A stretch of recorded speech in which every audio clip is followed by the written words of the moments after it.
Welcome to the Tech Talks Daily Podcast, where you can learn and be inspired by real-world examples of how technology is transforming businesses and reshaping industries in a language everyone can understand. Here is your host, Neil C. Hughes. Welcome back to the Tech Talks Daily Podcast. Now, after recently chatting to Matt Manners from the Inspire Club podcast, I shamelessly lifted one of his ideas because he often asks his guests to share that one song that inspires them in their life. And that could be before going on stage just to get themselves pumped up, or heading into the office, exercising, or just relaxing. We all have one song, don't we, in that soundtrack of our life.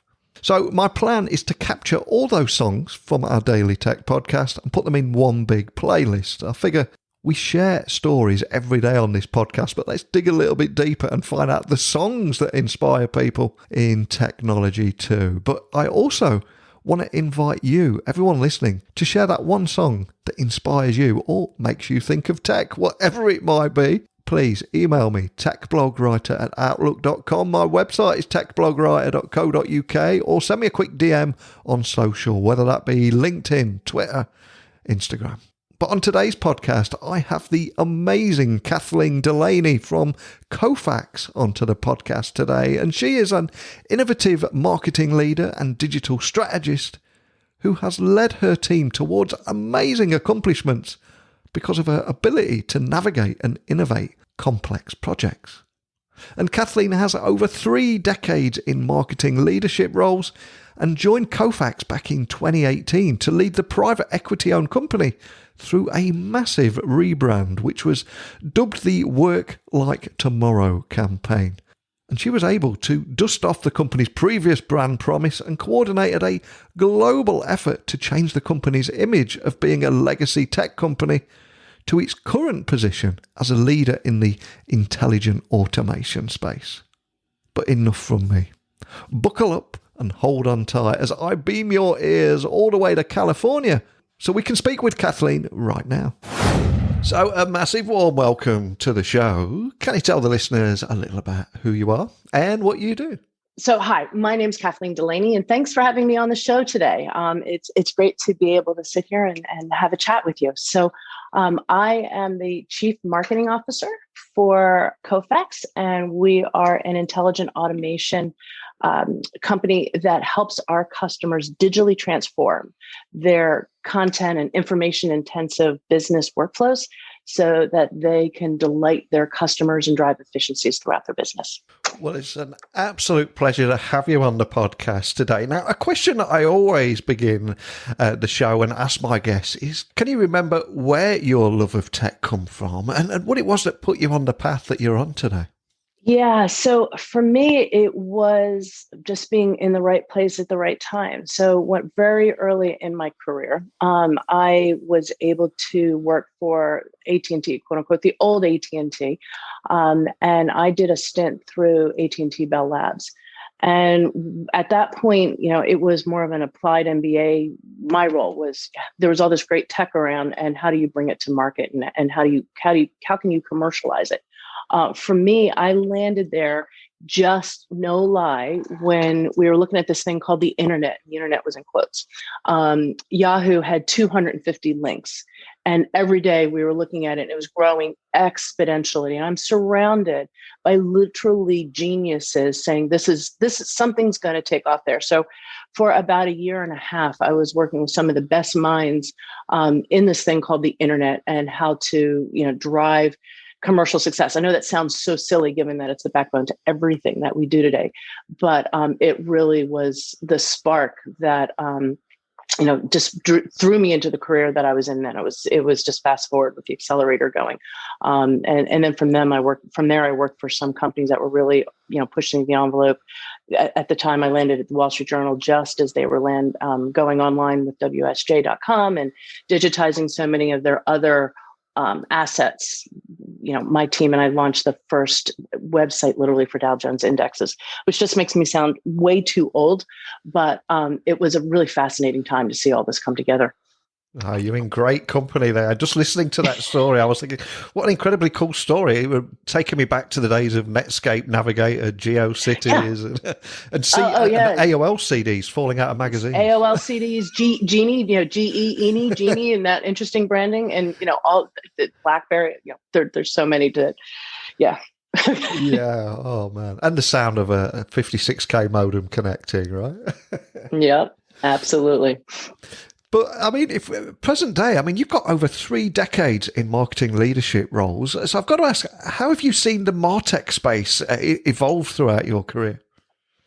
It's been fascinating. And, when you think about marketing in B2B, and because that's really my sweet spot is a B2B purchase decision is very different than a consumer purchase decision. And so how marketing has played into that has changed dramatically. Just where things that we take for granted now just were pie in the sky. I'd say even as little as 15 years ago, just the attribution and having the exacting nature of some of the campaigns that you're running. So certainly, in a B2B space, you're always taking cues for what's going on in B2C. But right now, what we're focused on is really understanding our customers and our prospects as best we can, and serving up the right content to them, so that not only do they engage faster, hopefully move along the buying journey quicker, they're getting value and benefit as early as possible. In my opinion, the old days of what I call spray and pray, put digital ads everywhere and just hopefully see what takes. That's, you're wasting money left and right. So there's things there's tech out there that we're using and other stuff I've got my eye on, where you can really be exacting. Okay, I want to go after this company in this industry, and let's just surround them with great content. At the end of the day, content is and always has been king. That's the one constant throughout my career. Literally, I started at Dow Jones, Wall Street Journal, and we always would joke, content is king. How do you monetize it? Now it's more, how do you work it into the buyer journey? So I think the biggest change that I've seen and I've enjoyed, I guess is the best way to say it, is seeing marketing at the table and really being a lever that the businesses can use to drive revenue, as opposed to, well, we just need a brand play over here and make sure that you're getting your logo on whatever it is, whether it's Formula One or golf courses that apply to or that, represent your customer base. How can you be really, really exacting about it? And you joined Cofex, I think it was in 2018, to lead the private equity-owned company through a massive rebrand. So can I ask that you share the story of that? I think it was the Work Like Tomorrow campaign. Yeah, sure. So when I arrived, Cofex is a portfolio company of different acquisitions. And I think what the Brandon and what the CEO, Reynolds Bish at the time, told me, he knew that he had this great collection of products that could work together, but we weren't doing a great job of representing it in the marketplace. And so that became job one. And like, I would say any good marketing tool or any good marketing initiative, starts as you look at your customers, you look at your prospects, and try to understand what they need to just understand what your value proposition is. And so we did a lot of research with our sales teams, with obviously experts in the field, talking to our customers, our prospects. What did they see? What did they see as the value prop around Cofex at the time, and or the specific products they were working with? Then we were also working with, my partner in crime, Chris Huff, who's a chief strategy officer, to understand where we wanted to go. How did we want to position this company for the future, for where we knew Cofex could go and really be differentiated in the marketplace? And that's where Work Like Tomorrow came. So for me, when we started, it was a whole bunch of products. Think of an orchestra, and they were all playing their instruments as loud as possible. And to the people listening, it was just noise. And what we were hoping with Work Like Tomorrow was to be able to have an orchestra playing a great Beethoven symphony that just delighted customers, and more importantly, help them understand Cofex was an enterprise software company and the value that we brought to the table. So it's been really, really well received. I'm very happy to say that. And, brag a little bit, our team won a Stevie Award last year for the work that we did. So it's something that's really made a difference for the organization. And I think you've actually been quite modest there, because it actually went on, I believe, as well, to be placed in the Gartner RPA Critical Capabilities report too. So it seems like you've been on an incredible journey there. But can you tell me more about that accolade and what it meant to you and the team? Well, sure. I mean, I think at that point it was, a function of the product investments that the company had been making for years and frankly is still making. Coming together was just a great brand investment. And so, yes, the way that we've been represented with some of the analysts has been, just wonderfully well received. And yes, I'm grateful for the hard work. Don't get me wrong, everything across the board, incredibly hard work by so many people at Kofax to make this happen. So yeah, it's good stuff. So if we were to look back over everything that's happened here, what would you say the best practices are that you've learned from a successful global rebrand, and also your market-tested strategies for driving revenue, increasing profit and invigorating brands? What would you say the biggest lessons you've picked up were there? Well, I think I don't want to sound redundant, but it's focusing on your customer journey and understanding who your customers are. So as a B2B marketer, my customer, first and foremost, I will say, is sales. And then after that, obviously, the customers in the market. And so you need to be respectful and be the servant leader to both those client bases. Understand what your sales team needs so that you're giving them the tools and not just the messaging and all the what I'll call table stakes that marketers have to put together. Make sure that's available to them with a strong brand across the board that resonates with the end user, with the customers, the buyers, the people that are making the decisions. I mean, in all my years, that hasn't changed. I think it manifests itself in different ways. There's lots of different types of sales forces out there, partner communities. So how do you put those investments so that they can work for the people that actually need to use them? So that's, if there's anybody just starting out, I would sit there and say, really focus on your customer. Marketing for marketing's sake is just a waste of time across the board. You've got to look at what your buyer journey is and make sure that you're speaking to that. Absolutely. And another topic I'd love to explore with you is over the last 12 months, our world has completely been transformed. The way we work and live is completely different in such a short space of time. So here in 2021, how can automation help organizations be more competitive? And what's the best approach you're finding for automating business workflows end to end? Because I think before, a lot of businesses were a little bit unsure about automation, and it was often referred to as the A word. But I think now all that has changed and everything's on the table, isn't it? So what would you say on that? Yeah, the last year has been interesting to say the least, right? Yeah. So a couple of things I'll say. First, when the hard shutdown came, it's like that brake on a car and you slam, before you're going through a red light or a stop sign. Everybody quickly saw where they were vulnerable. One of the stories I like to tell is that all the ragged rich stories about starting in the mailroom and working your way up to CEO, what we found with many of our customers, and I hope your listeners will laugh at this, is one of the, essential employees, the mission criticals, were the mailroom people. Okay, the guys and gals in the mailroom that, particularly early on in the pandemic, was one of the major points of failure, is that when everybody went home, you still had to have somebody coming in dealing with invoices or coming in and just checks going out, frankly, because some of that was still so paper-based. So I think for organizations across the board, and we observed, we see that 45% of the respondents to a recent survey that we did with Forrester talk about their approach to automation had been ad hoc, and they're really looking to centralize it, create a center of excellence to vet the technology, but then put that close to end users. So the line of business folks who are closest to the customers know how to implement it. I think that is really the best practice that we're seeing and that our customers are coming to us to help them facilitate. but it across the board, it depends on your business. And I think particularly with the pandemic, you saw very quickly where your points of failure were and what you needed to do to address it. And then obviously over the course of the 12 months, people have just been automating like crazy, to your point, the big A word. I mean, I think it was the CEO of Microsoft that said that there's been 2 years of automation in the first 2 or 3 months of the pandemic, just getting things online. So, we're here at Cofex to be able to support our customers in those use cases. I'm proud to say that we've worked with state and local governments all over the world for their version of whatever they're in the States. It was the PPP, but I know in Netherlands, they had another program where they were putting money into small businesses. So, we were helping them automate those processes as people were applying for that. Cofex technology was on the back end of streamlining the approval process.